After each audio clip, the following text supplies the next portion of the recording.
Kim, ito na ang pagkakataon mo para kausapin si Queenie at aminin sa kanya ang gusto mong aminin. Kung bakit ka nandito sa Love Hotline, di ba? Gusto ko sanang humingi ng sorry sa'yo kasi ayoko na rin magpaka-plastic sa sarili ko kasi parang unti-unti na rin nawawala yung pagmamahal ko sa'yo eh. Kasi masyado ka nang busy, di ba?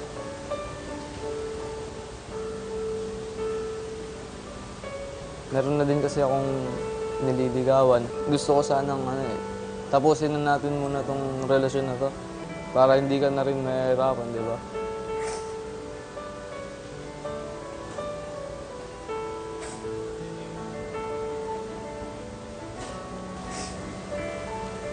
Queenie, anong nararamdaman mo ngayon? Sobrang sakit po. Kasi po nagtiwala ako sa kanya. Hindi ko alam kung nagtitiwala po siya sa akin, pero ako po, malaki po yung tiwala ko sa kanya na okay lang po kami. Wala ka bang napansin na, or meron ka bang naramdaman na meron siyang nililigawan ibang babae?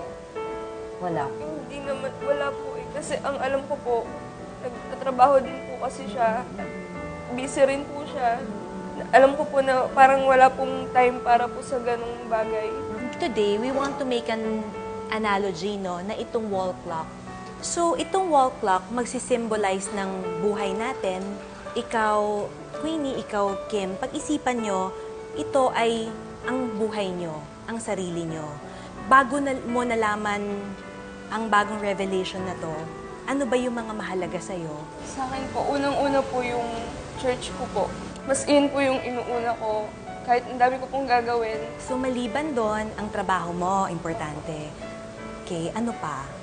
Siyempre po, yung family ko rin po. Okay. Yun. So, ngayong nalaman mo to, may mababago ba? Wala na po. Since nag-give up na po siya, ayoko na pong ipilit pa po yung sarili ko. Siguro po since time po yan, hindi pa rin po siguro time para pumasok po ako sa ganitong relasyon. Kasi po, since bata pa rin naman ako.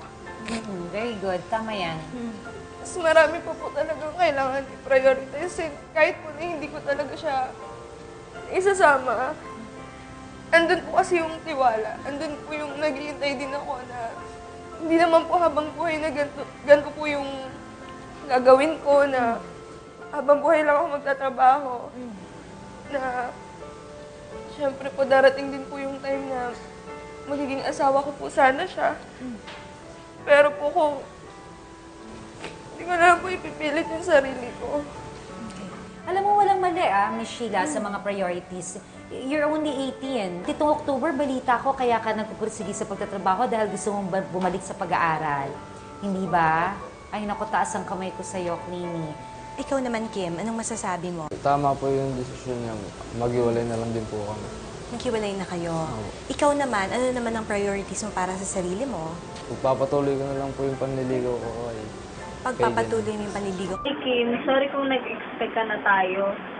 Sorry kung binigyan mo ng meaning yung closeness natin. Pero yung totoo, kapatid lang talaga yung turing ko sa'yo. Walang meaning sa akin lahat ng ginagawa ko sa'yo. Sana maging magkaibigan pa tayo. Ngayon, sinabi niya magkaibigan lang daw kayo. Anong reaction mo? Nasasaktan din po ako kasi kala ko po, magkakaroon na ako ng pag-asa sa kanya.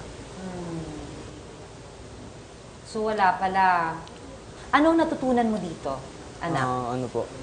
Masama po mang timer.